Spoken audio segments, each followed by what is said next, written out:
এখানে মেরাজের ব্যাখ্যা দেওয়া হয়েছে, প্রিয় নবীজি আল্লাহর সাথে সাক্ষাৎ করছে, দিদার করছে, কিন্তু ওই মেরাজে যাওয়ার আগেই ওই জায়গায় রসুল পাক এবং আল্লাহর সাথে দিদার হয়েছে। সেই জায়গাটা কোন জায়গা বা ওইটারে কি কয়? এটারে তো দেখা সাক্ষাৎ হয়, এটারে মেরাজ কয়, তো ওইটাও তো দেখা সাক্ষাৎ হয়েছে, ওটারে কি কয়? এই হলো একটা কথা। সূরা নেসার মধ্যে বলছে, যেটা আমার বাবাজি, এই যে এই বাবাজি বলল, আল্লাহ ও রসুলের মধ্যে পার্থক্য নাই। আমি কথাটা দ্বিমত পোষণ করব না, এটা ফকির আবুল সরকারের কাছে আমার ফায়সালা। আচ্ছা আচ্ছা, রসুল আর আল্লাহ যদি পার্থক্য না হয়, তাহলে আল্লাহর চাচা আবু জেহেল। আচ্ছা, কি কর আমরা? তাই তো হিসাবের কথা, এটা একটু হিসাব করে দেখিয়ে দিই। রসুল আর আল্লাহ এর মধ্যে পার্থক্য নাই, এটা আমি দ্বিমত পোষণ করি না।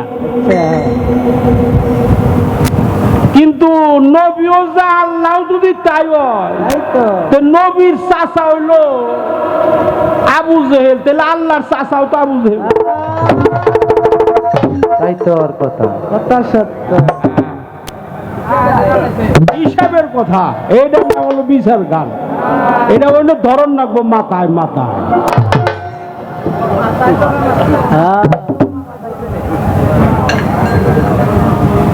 রসুল পাক যদি স্বয়ং আল্লাহ, মানি হেরা পর্বত গুহার মধ্যে কইল আপনি পড়ুন ইকরা, বলছিল কিনা? তাহলে উনি যদি আল্লাহ হয়, তাহলে হেরে আবার কে কইল আপনি পড়ুন?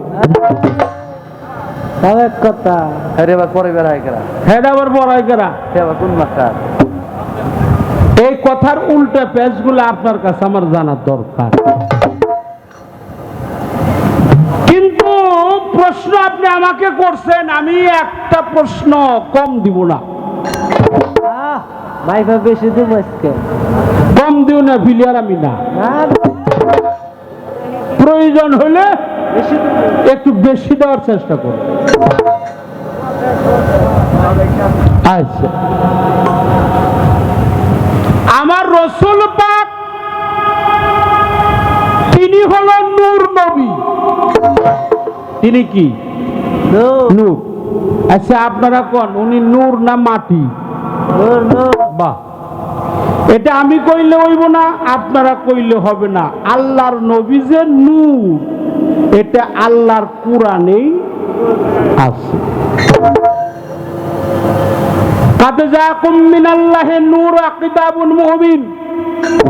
প্রজ্বলিত নূর আমার প্রিয় নবী মুহাম্মদুর রাসূলুল্লাহ সাল্লাল্লাহু আলাইহি ওয়াসাল্লাম। আমি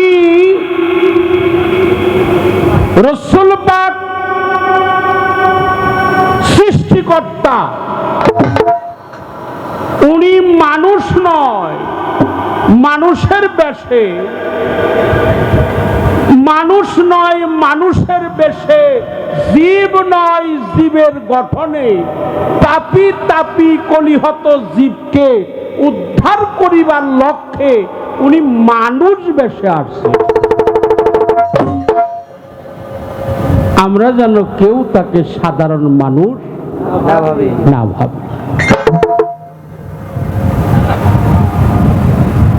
অপরাধ মাফ করবেন, এই গানগুলো আমাদের রেকর্ডিং হইতেছে, এই গানগুলো রেকর্ড হয়, মাফ করে দিয়ে। আগেই আমি দোষী মানুষ একজন, যদিও আমার দোষের কোনো শেষ নাই, আমি যে গান এখন গাইতেছি, এখন থেকে গান আমি বাড়িতে যাওয়ার আগেই গান আমাকে বাড়িতে যা।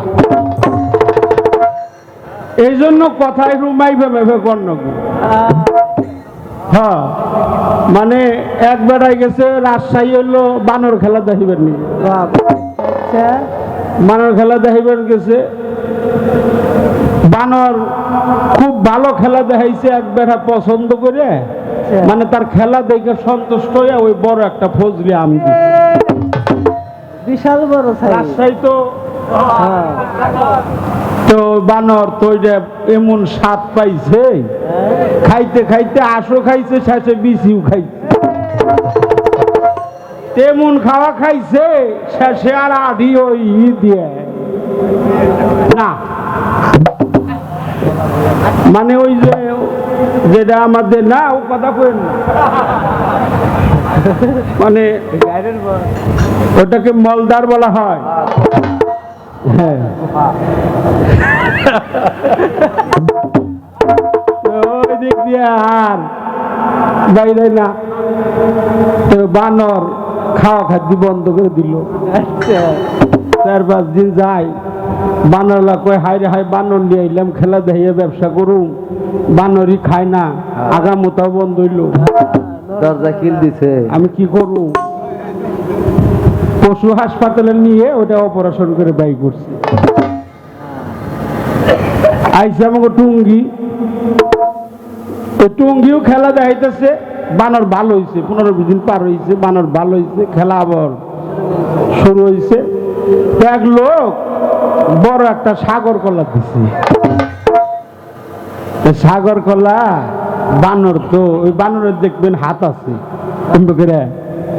টান দিয়ে নেই, তো টান দিয়ে নিয়ে ওই পাশার মধ্যে মাপ দেয়, মাপ হয়েছে এইটা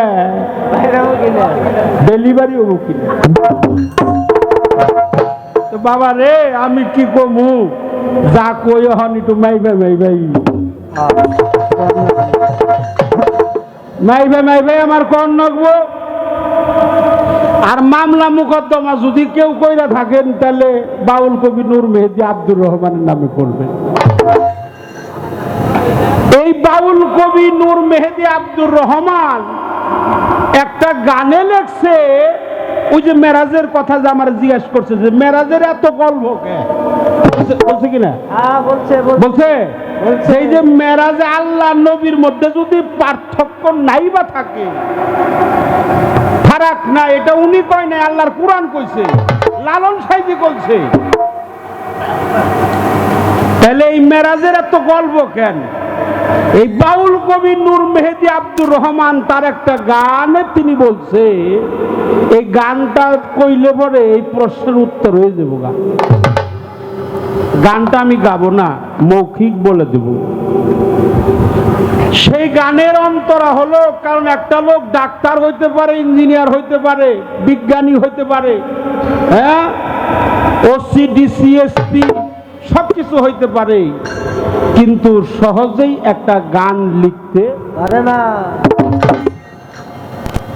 এটা ঐশ্বরিক একটা ক্ষমতা থাকে তার মধ্যে, আল্লাহ প্রদত্ত শক্তি। আল্লাহর বেদ রাসূলই জানে, আর জানে দিব্য জ্ঞানী, মেরাজের ভেদ জানে উম্মে হানি। বলি হারি, দেখেন নূর মেহেদী কি লিখছে। বাউল কবি নূর মেহেদী আব্দুর রহমান আমাদের মানিকগঞ্জের আর এক মানিক, গত বছর এই দেশ থেকে তিনি তার আপন দেশে চলে গেছে।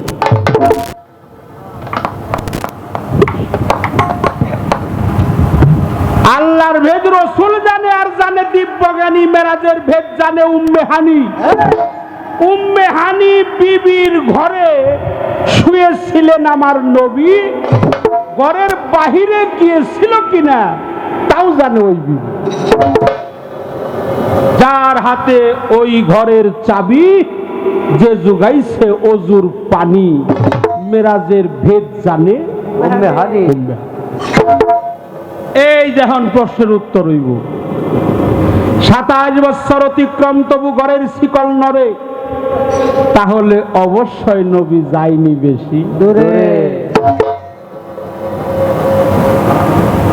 তাই তো শিকল নরে সরে নইলে বেশি দূর যায় নাই, নইলে বেশি দূর যাননি, মেরাজের ভেদ জানে উম্মে হানি উম্মে হানি। বিনয়তা ধনুক নিকটবর্তী ছিল, আরো নিকটে হয়েছে।